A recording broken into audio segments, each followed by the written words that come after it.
Hello, everybody. We're just giving everyone a moment to come in from the waiting room and we'll get started shortly. I think just giving everyone just 1 minute to get settled in. Make sure we've got everybody in the room before we get going. Okay, I think we have everyone here now. So thank you all. Welcome to this information session on the Interactive Fund, which is a joint partnership between Creative BC and the BC Arts Council. My name is Janine Steele and I'm the project manager for this program. My pronouns are she and her. First off, I'd just like to start with a quick land acknowledgement I'd like to gratefully acknowledge that the lands, language, and culture of the 34 First Nations that are Indigenous to what is now called British Columbia. I'm fortunate as ever to be joining you from the ancestral and unceded territories of the Coast Salish peoples. That's the Musqueam, Squamish, and Tsleil-Waututh. I also give thanks to all the Indigenous peoples that continue to reside, work, and practice on these lands with us here.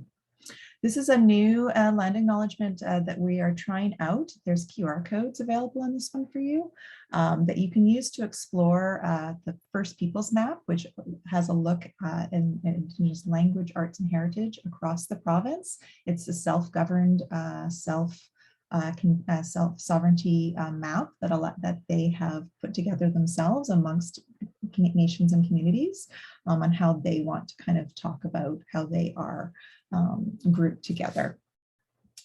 As well, there's also a QR code that links you to the Indigenous Screen Office Protocols, which is a collaborative document to sort of respectful work practices with Indigenous communities. Oh, sorry, wrong way. There we go. So just some housekeeping notes off the top. We are recording this session as we will be offering it to those who are not able to attend in person with us today. So your image and your name may display. We have left audio and video off for the duration of this session, but your image or name may display. So if you're uncomfortable recording. As well, a couple other housekeeping items. Just a reminder that Creative BC maintains a respectful workplace environment, and so harassment or bullying will not be tolerated. Do not expect that in this group, but you never know. And other housekeeping notes, unfortunately, due to a technical glitch with our Zoom account, we're not able to get the live transcription displayed in English. Normally that would be displaying at this point.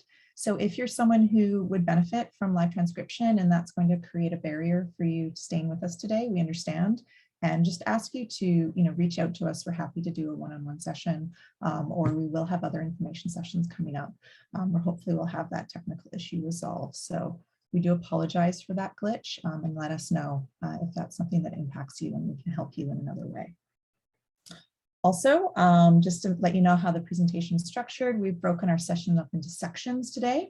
We'll talk through and then we'll pause at the end of each section to allow for any questions related to that area. We ask you to type your questions into the chat, and we have Creative BC staff here with us today that'll be scanning for those questions. If they have an opportunity to respond directly in the chat, they'll do that. Otherwise, they will repeat the question verbally at when we get to that section. So the goal of today's session is really to go over general eligibility and the process of applying to the Interactive Fund.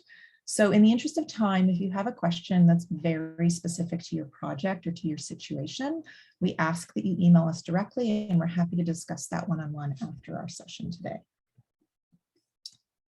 So just quickly about the partners on the Interactive Fund. First off, I'd like to chat about, of course, the BC Arts Council.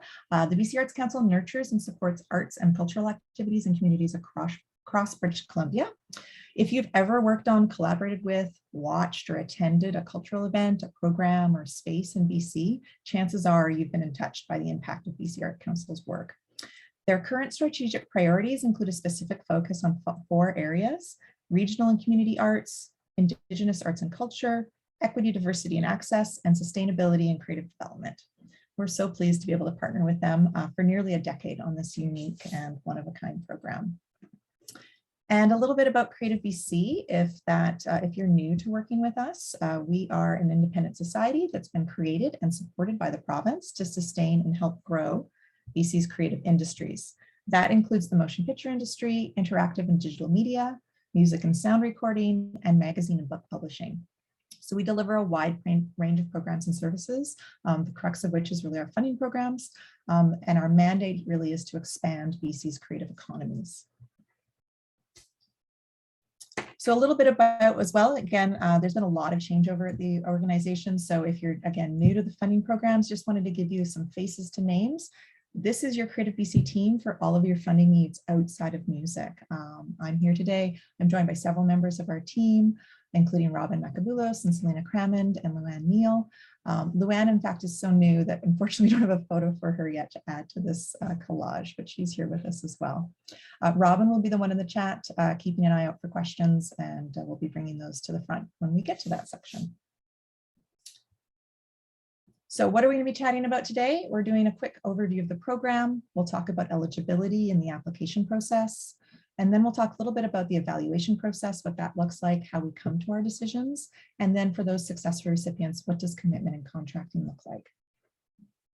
Just a reminder that this was really here for guidance purposes only. So, always refer back to program guidelines first and foremost for the sort of arbiter in what constitutes eligibility in this program. We try to offer this as best we can to help guide you through that process. So what is the Interactive Fund? Our aims in the Interactive Fund are to support high quality, original, interactive digital media content and projects that foster innovation and experimentation. And it's really about that intersection of art and technology. So a really unique space, both in the province and within the sector. We're looking for projects that are creatively and financially achievable, that show a clear path to broad access and engagement with audiences, and demonstrate positive impacts on or for the arts and culture sector. In terms of what is available through this program, so you can request to us between $50,000 and $100,000, depending on the budget level of your project, towards the cost of your project. The overall available envelope we have to commit is $615,000. And the deadline to apply to this program is May 26, 2022, so upcoming later this month. And we accept applications right up until midnight of the application deadline date.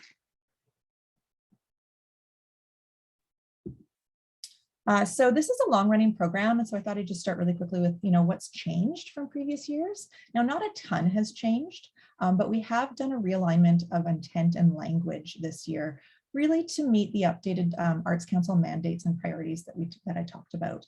So you'll notice throughout that there's a change in the language for a greater emphasis on artistic expression, innovation and experimentation, and impact to community and the arts and culture sector. And conversely, there's less emphasis on the commercialization and revenue potential. So that's sort of like product to market kind of language, which we really see is, needs its own supports and needs. And this is really focused on artistic expression, the needs of this program. As well, there's some new things that we've added this year. What we used to ask for was called a marketing plan. We've changed that to a comprehensive strategic plan. As well, we've added the addition of an optional community engagement plan. And I'll talk about all of these throughout the session, so we'll get there. As well, we're providing a commitment to support a minimum number of projects that are majority led by artists from some targeted equity seeking groups. And lastly, we're providing a really new opportunity I'm very excited about, and that's the opportunity for eligible applicants to review your draft application with a grant coach. And again, I'll talk about that in a bit more detail later, but exciting to be able to offer that direct feedback for you. So we'll jump right into eligibility. So we accept applications to the Interactive Fund from either individuals, companies, or not-for-profit societies that work primarily in or demonstrate a commitment to the arts and culture sector. So for individual applicants, the basic criteria is you must be a BC resident. And what does that mean for us? So for us, a BC resident is someone who is a Canadian citizen or permanent resident of Canada who has resided in the province for at least 200 of the past 365 days and has filed income taxes in BC in the last year.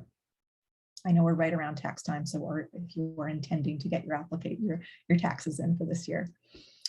In terms of companies, you must be a company incorporated in BC or Canada that has its head office located in British Columbia. And the primary owner, majority common voting shareholders must be BC residents. And then similarly for societies, you must be incorporated under the Society Act with your head office in British Columbia. So regardless of the type of applicant that you are, 100% of the copyright of the project must be owned, controlled, or optioned by the applicant. There are some exceptions for co-productions. So if you are, happen to be working with a project with, say, an Ontario company or a group of individuals, those are potentially still eligible. We're just looking for the BC partner to be still the majority owner of that project. So at least 51% of the ownership of the project. You must be in good standing with Creative BC, meaning that you haven't been placed into default due to previous contracting issues under other Creative BC programs. Generally speaking, you're in good standing with Creative BC until you're not. You would have been well informed if you were put into default. But if you're not sure, you can always reach out to us and we're happy to confirm that for you. As well, because of the ongoing popularity of this program, we do have limitations on the number of applications. So we do limit 1 application per applicant per round. And as well, if you've been a successful recipient of the program in the previous 2 intake rounds, you're also not eligible to apply this round. In terms of the project eligibility, now, this is obviously, there's a very experimental nature to interactive projects. So the type of projects that can apply is really quite open. But what we're looking for is projects that are original.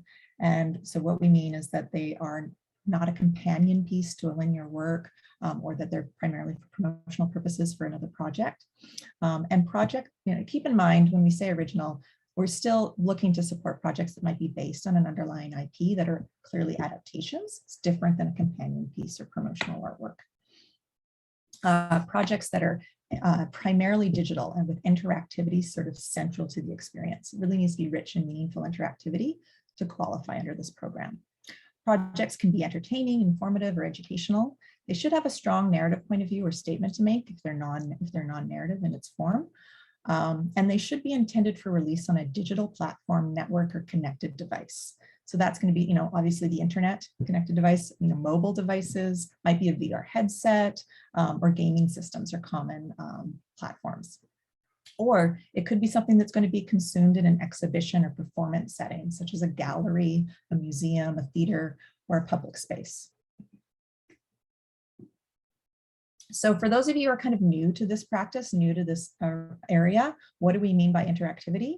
It's really about allowing users, whether that's individually in groups, to make choices when they're consuming the content that impact their experience. So obviously with websites, it's clicking through, it's being able to press buttons on your mobile device, it's about being able to choose how you consume the content and in what form.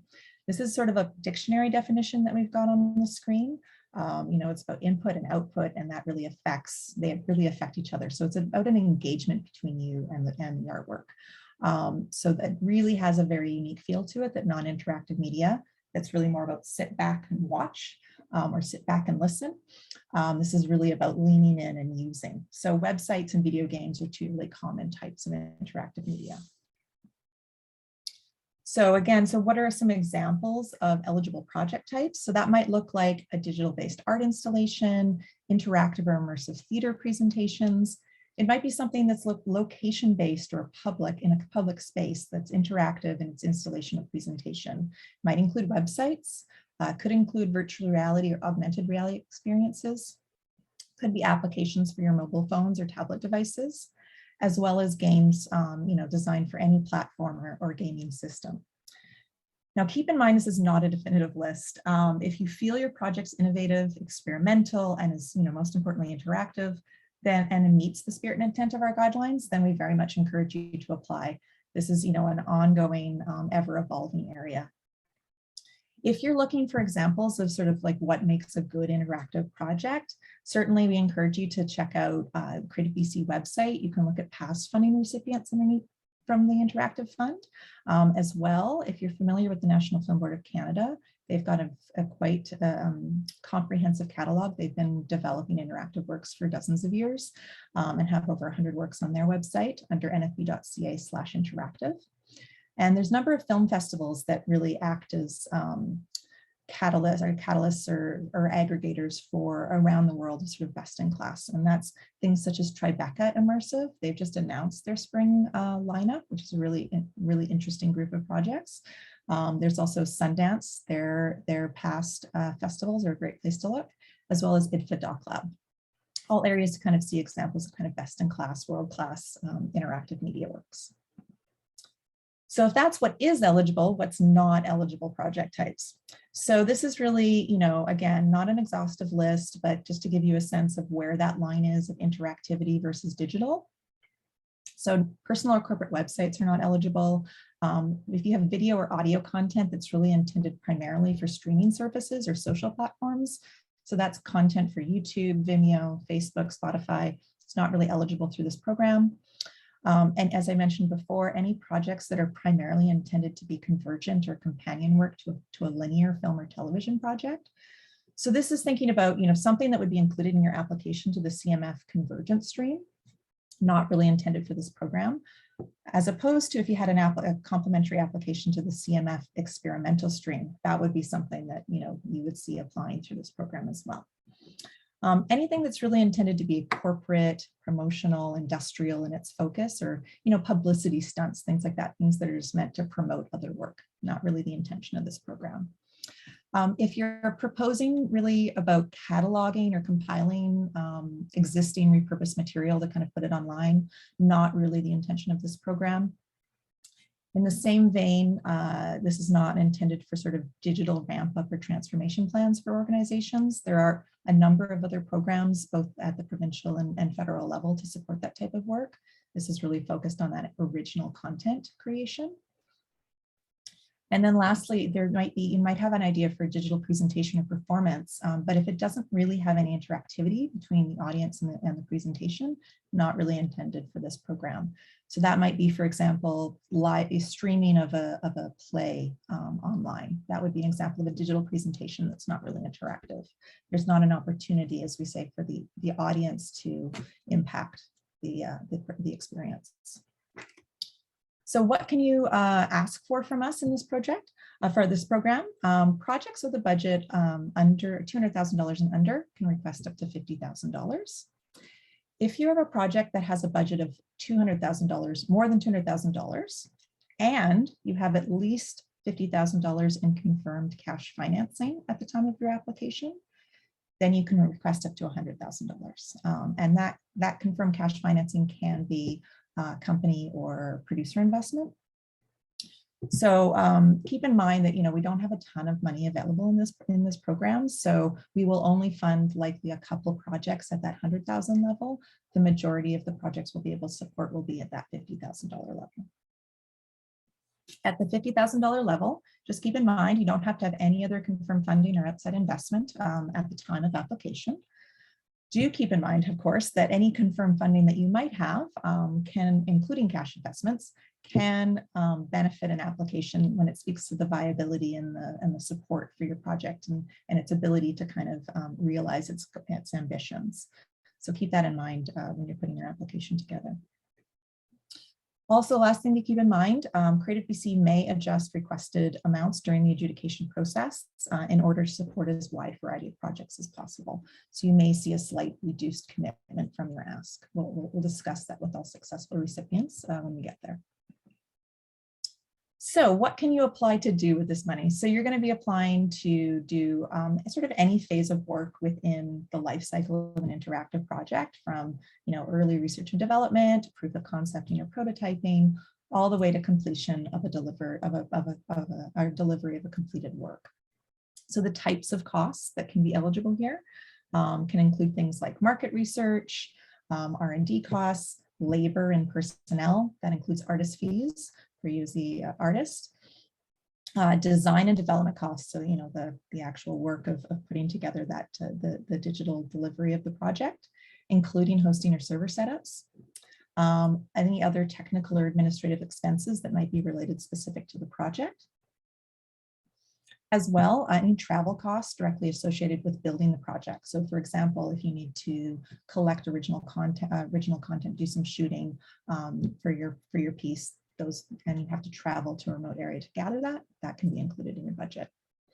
And then also, given we're still in the midst of a COVID-19 pandemic, any cost to operate something that might be a physical exhibition, so the costs of purchasing PPE, doing testing, enhanced cleaning protocols, those can be included in your budget. One thing to keep in mind, costs must be new from the time of contracting. So we can't be applied, our funds can't be applied to retroactive costs. So again, do keep that in mind when you're putting together your budget and thinking about what your work plan is. Now, all costs do not have to be incurred in BC. However, clearly featuring BC talent, BC locations, again, might benefit the evaluation of your project. Just a quick note, as I mentioned, targeted funding. So we acknowledge here at Creative BC that there has been sort of historic systemic barriers to entry for individuals from certain sovereignty and equity seeking groups. And in order to attempt to redress some of these barriers, we want to continue our support of these individuals. And we want to make a minimum commitment with this project that 30% of this envelope will be committed to projects owned by artists from any of the following groups. That includes Indigenous peoples of Canada, Black people, people of color, members of the LGBTQ2S+ community, and people with disabilities. So again, a minimum commitment, this is a carve out of our envelope. This is not a minimum eligibility. So if this doesn't apply to you, not a problem, very much encouraged to apply. If you're a company as opposed to an individual or society that's applying, then we're just going to be looking at the ownership or the control of that organization to determine that it's led by members of equity groups. So again, minimum ownership of 51%. How do we kind of determine that targeted funding? So what's going to happen during the application process is you'll be asked a question, am I considered equity according to the guidelines? And you can check yes or no. If you select yes, selecting yes to this question, if you want to be considered for the targeted funding. If you select yes to this question, then we'll primarily confirm this through responses on our self-identification forms. So I'll talk a little bit more about that process later, but we do have new self-ID forms where we gather personal information about how you identify. Keep in mind that on those ID forms, you can answer prefer not to say from any question that's asked. So if you choose, yes, I'm considered equity on your application, but then don't positively identify in any of those targeted equity groups on your self-ID form, you may be removed from consideration for the targeted funding. And that was a very healthy chunk around eligibility and what constitutes projects. So we're going to pause there for questions. I think I see some stuff in the chat. Robin, did you want to answer any up for me? We have one. Can I ask you to speak to strong narrative point of view or statement? Sure. I mean, I think that's that's really tied to artistic expression. So we're looking for projects that are trying to say something, and so that it doesn't have to be a linear narrative story. It doesn't have to be driven by a traditional story arc at all. But there is a point of view that the artist is trying to convey through the work, and we want to support that artistic expression. Does new from the time of contracting mean the time of contracting with Creative BC, example after funding is announced? Yes, that is correct. Yeah, so it's from the time of contracting with us. We recognize that there's often long development cycles. You might have previous phases of work that you've worked on, other costs that have been incurred, supported by financing from other areas. So it's just to be really clear in your application to us. What's the phase of work you're asking to do with us? What's the budget to deliver that phase of work? And what's the financing to cover that? Then that way we can be clear about what's new costs and what's maybe already occurred. Can you say more about what it means to be narrative? I feel like I don't know how to expand on that any more than I have, but again, when we say it's about a point of view, so the expression of the artist, what are they trying to say with this piece of work? Want that to really come through in your proposal materials. Again, doesn't have to be a linear narrative with a traditional story arc like a film or television project would, but the project's trying to say something. It's trying to contribute to conversation or discourse within the arts and culture community around, around issues that are critical to our society. And again, this is more about an increased focus on that. There's still opportunities for projects or applications that might provide a service, software applications that fill gaps or needs within the arts and culture sector. It's just a recognition in terms of managing those connections to the BC Arts Council mandates, that we're looking for really strong artistic expressions, and that there's going to be a renewed focus on that. Are you able to talk about what projects really stood out from last year's recipients? I'm not going to speak intelligently on that, unfortunately, on the spot. I am new to the program, although not new to the industry, but I am new to the program. I only started in the last, I took over this program in the last few months. So I wasn't involved in the adjudication of the previous year. I know if I, off the top of my head, I thought there were some really intriguing applications of story and form. There was one that was called the Poetry Phone, which I thought was really interesting because it used an old school technology. I said I was going to do this and I do it anyways. But a Poetry Phone took old school technology, literally calling a phone number.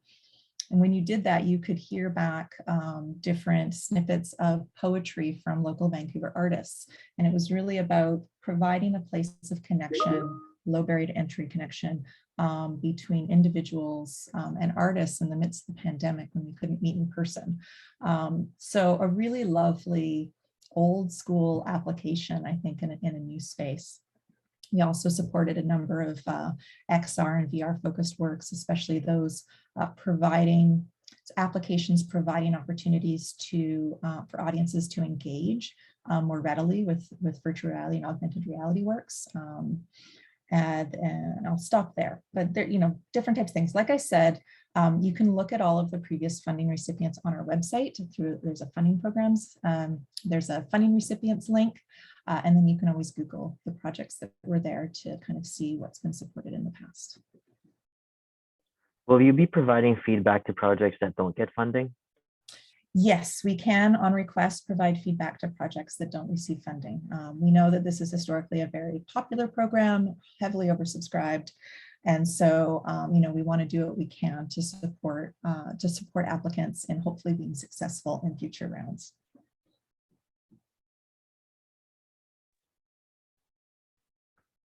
All right, we'll give it a few more seconds.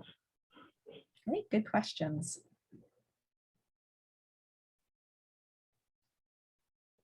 Could we do a different interactive iteration of something we did a few years ago to expand? In terms of potentially, yes, there's, I think through the history of the program, there's been 2 or 3 times where past recipients have been able to come back and been successful in receiving a second round of funding for sort of a new application of what they're working on. I would say that, given the oversubscription of the project, we will be looking at making sure our funding is equitably sort of distributed across the province and across recipients. But if it's a real meaningful extension or expansion of work you've done, you can apply again.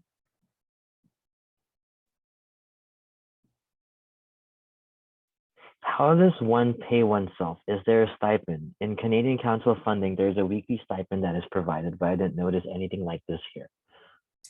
In this instance, this is based, I think, more on sort of industry and from practices within the film and television industry. So we don't have an artist fee line. Instead, what we have, the short answer is yes, you can pay yourself.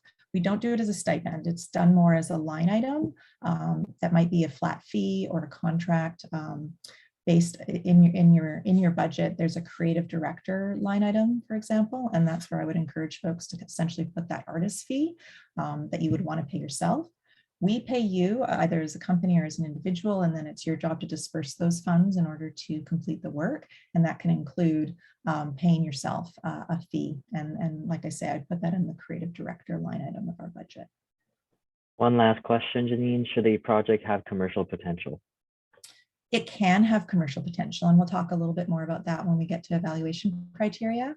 And if it does have commercial potential, then we'll be looking to you to sort of talk to us about what that exploitation and rollout is, and that you're thinking critically about what is your audience reach, what is your target revenue. Can you kind of speak confidently and succinctly to that? Does it match the aims and scopes of your budget of your project? As I say, there's a declined emphasis this year on projects that are primarily intended for commercialization or revenue. It's no longer a priority of the program, but it's certainly still welcome and encouraged if you have a commercially focused project to apply.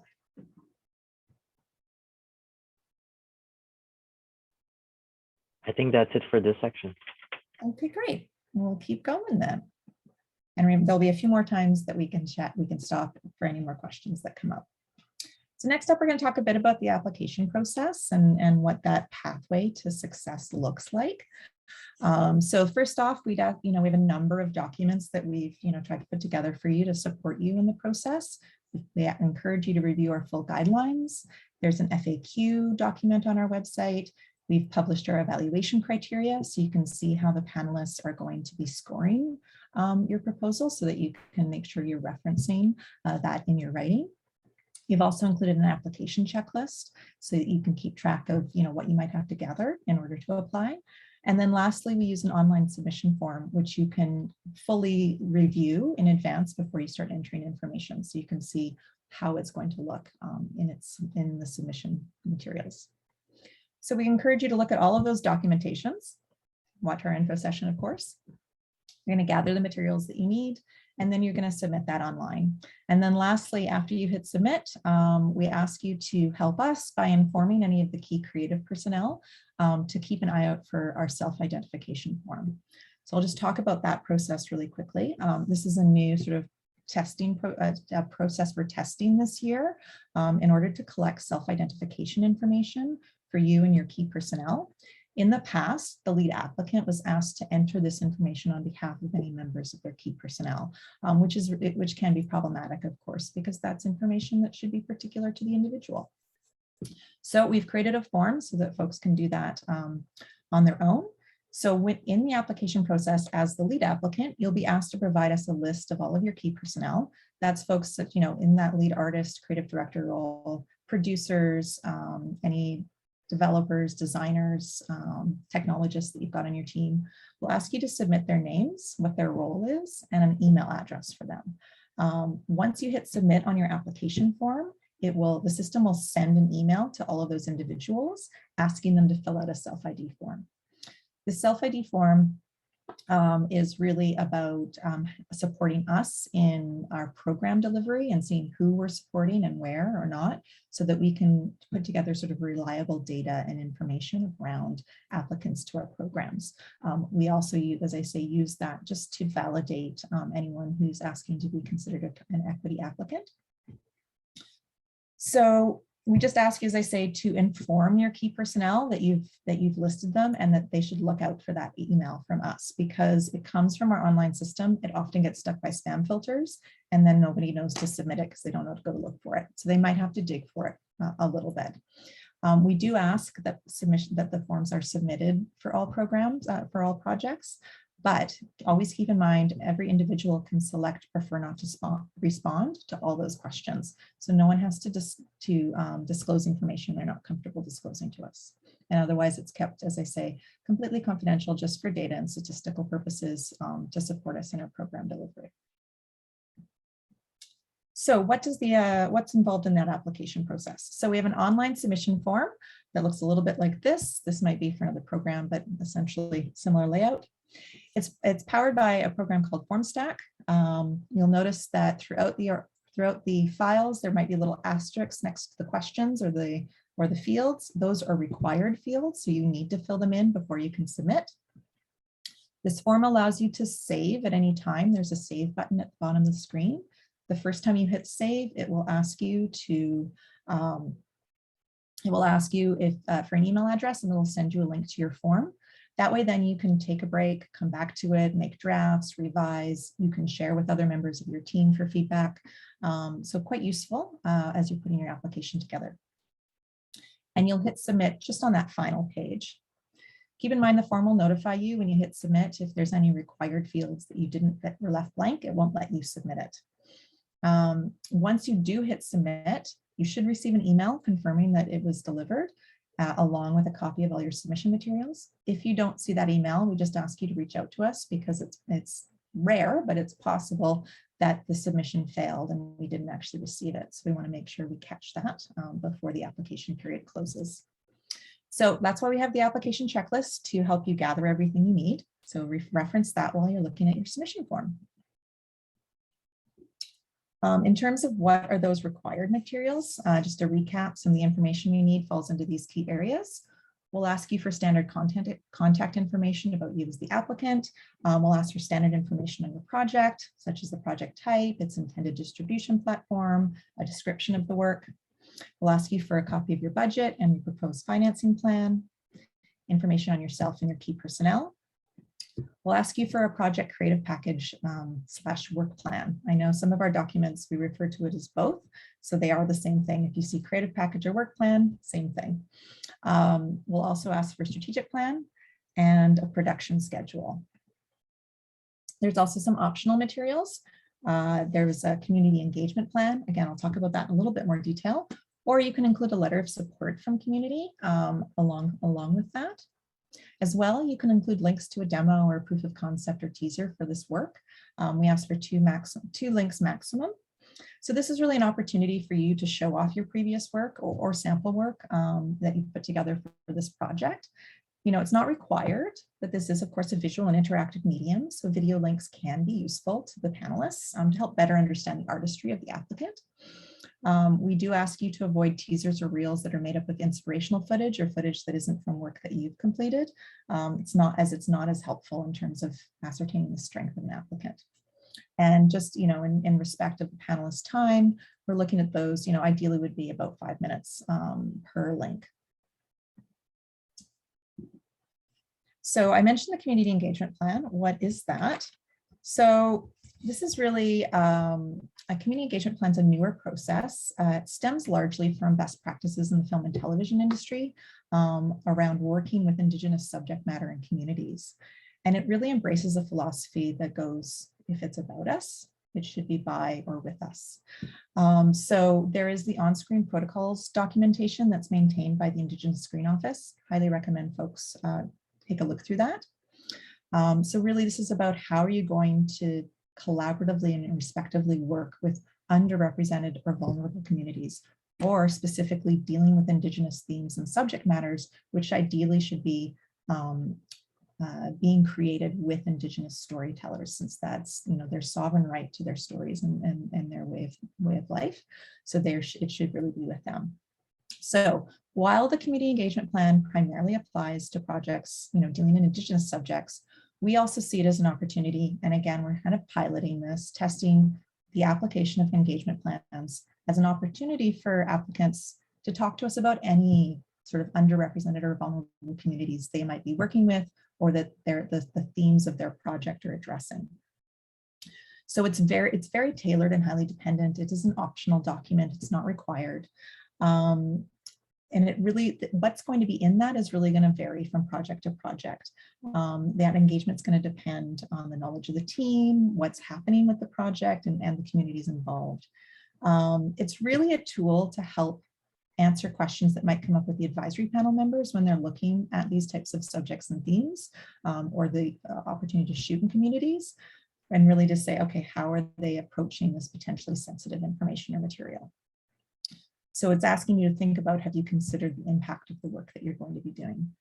So it can include involving community members in your creative team, hiring advisors, having counselors on site if you're shooting content in community, hiring local crew, mentorship opportunities on your team, or entering into written agreements with communities.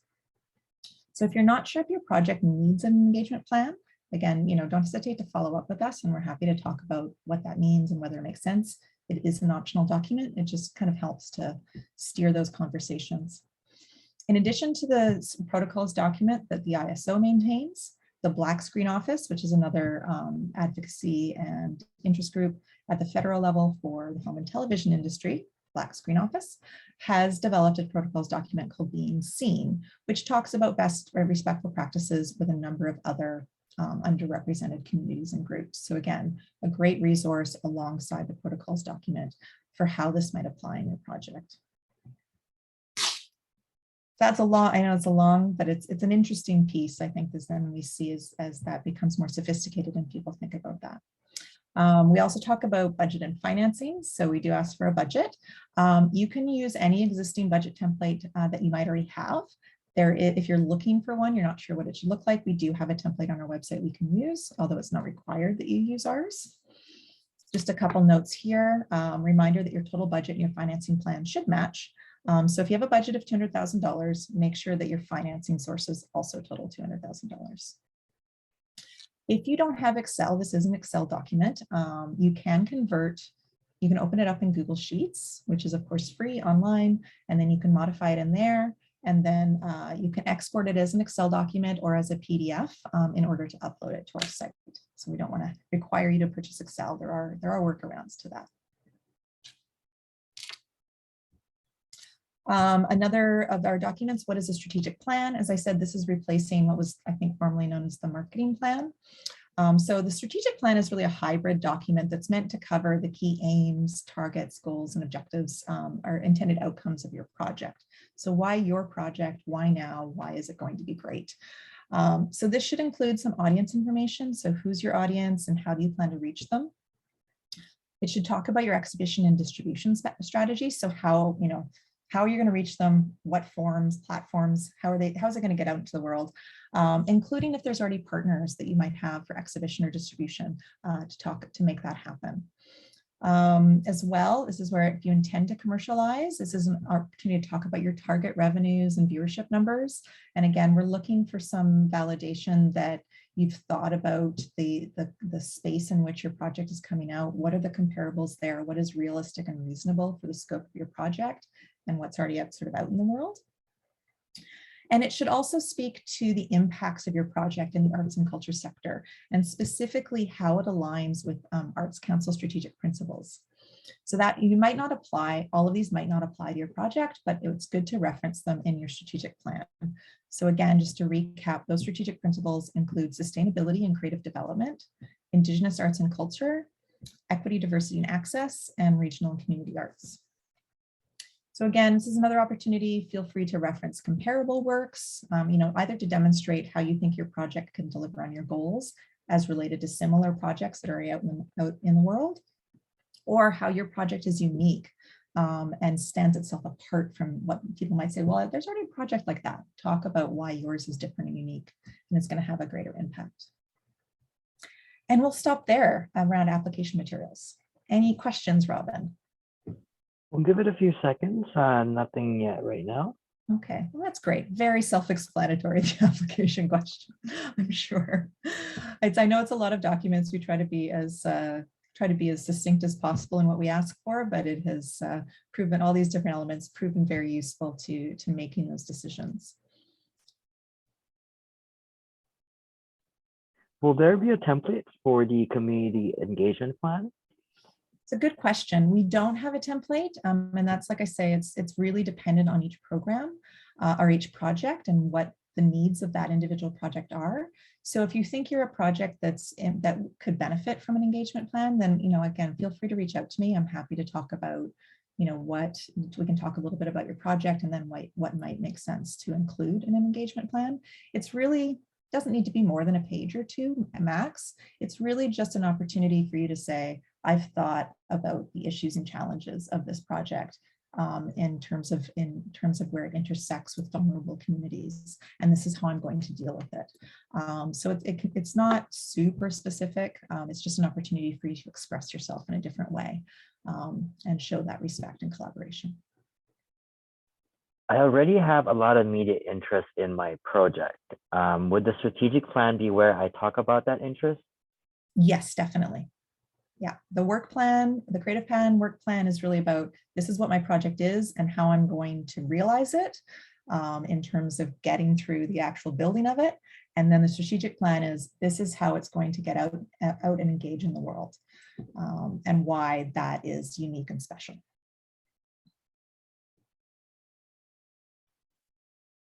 I think we're good here. Okay, great. Well, we're moving right along. We've got just enough time, I think, for the next couple sections. So next, we're going to talk about the evaluation and decision-making process. So again, what does that look like? How do we get to our decisions? So we do an initial review for completeness and eligibility. This happens once the application deadline closes and all the applications are in. So we'll start this in late May, early June. If any documentation is missing, we do, even though we say, incomplete applications are not accepted, what it means is we do inform you and give you a short period in order to address anything that's outstanding. We'll give you about 5 days. If at that point we still haven't heard from you, we will remove any incomplete applications from consideration. As well, during that time, we're doing an eligibility review just to make sure the project being proposed, meets our basic eligibility criteria. And again, we'll inform you if we have any issues or questions around the eligibility of the project. So once we've done that, any ineligible projects will be withdrawn, and then a creative evaluation occurs. Basically, the creative evaluation, I'll talk about that in a bit more detail. But once we've completed the creative evaluation, we will communicate all decisions by email.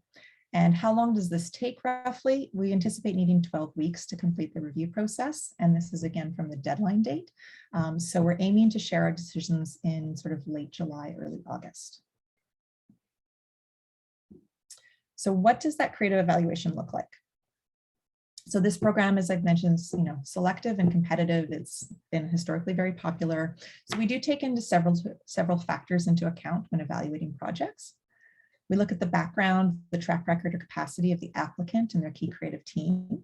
We'll look at the strength, feasibility, originality, and quality of that creative work plan. We'll look at the goals, impacts, and intended outcomes as described in your strategic plan. And we'll think about the viability of the project and its achievability of the concept within the budget you've proposed.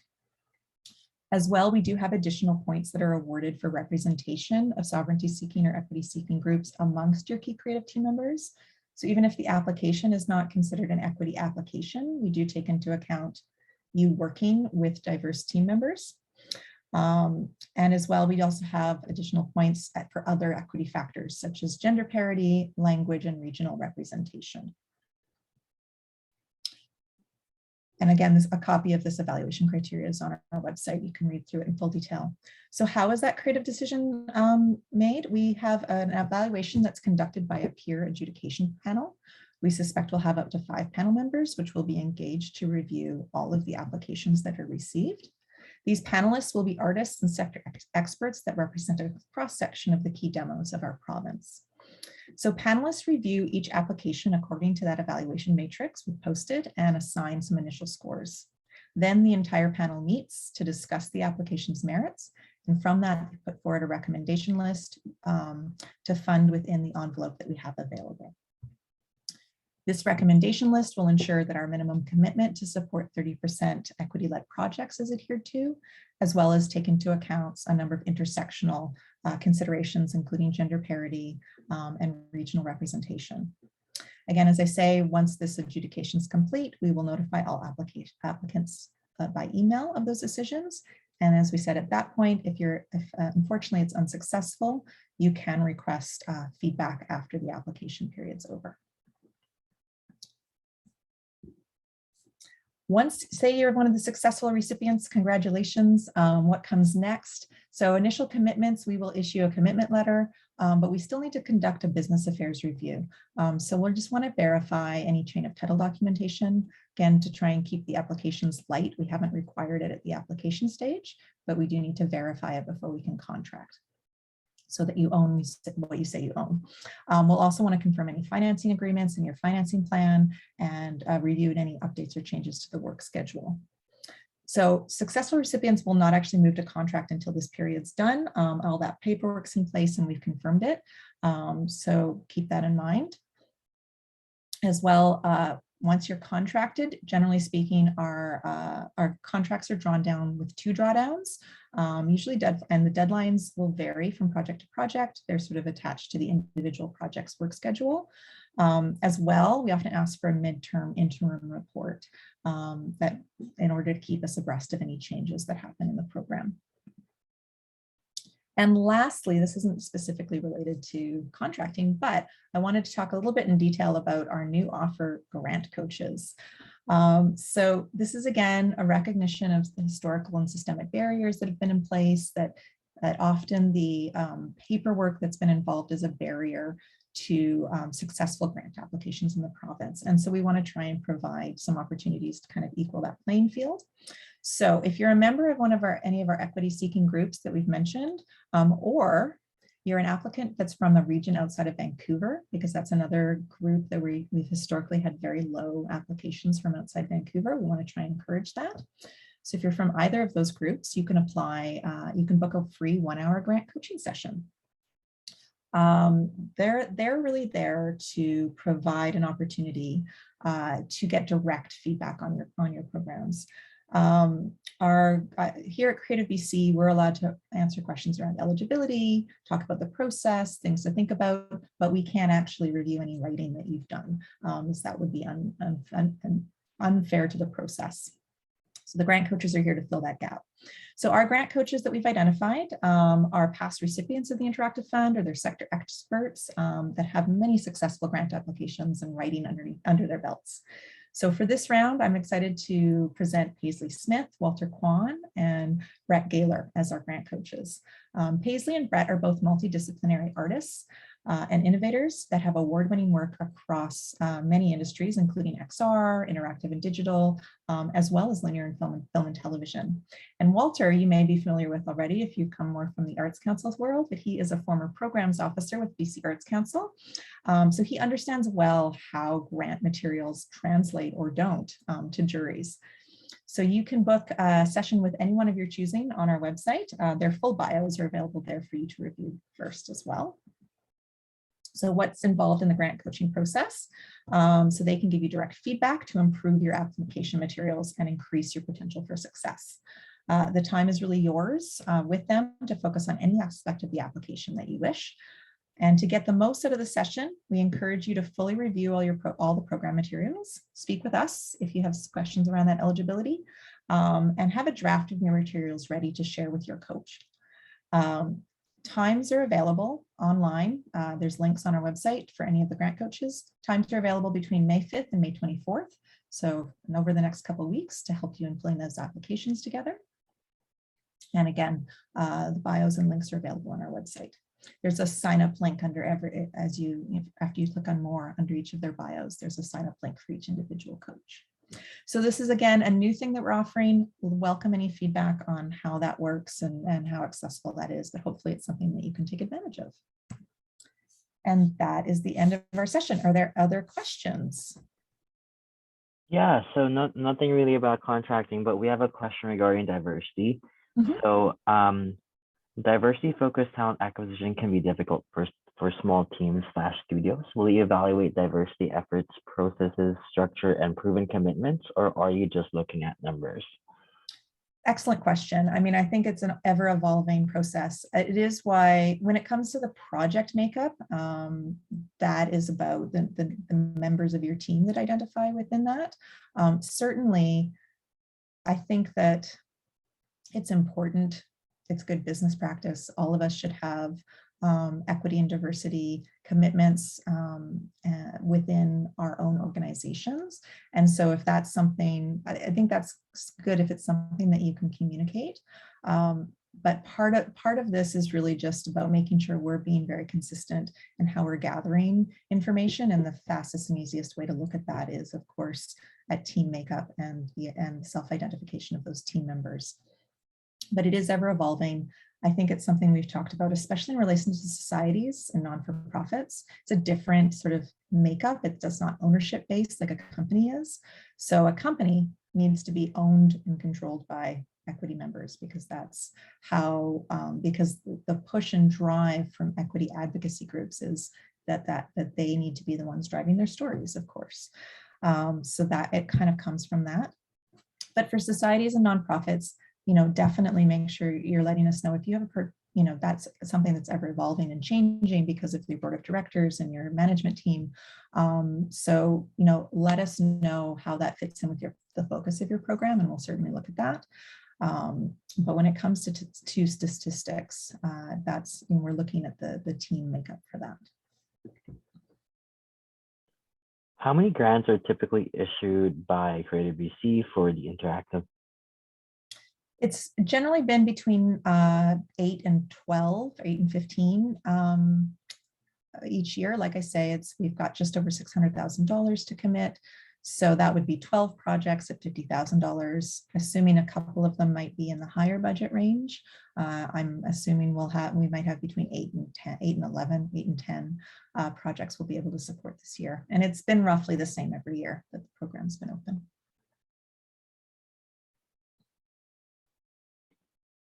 Give it a few more seconds.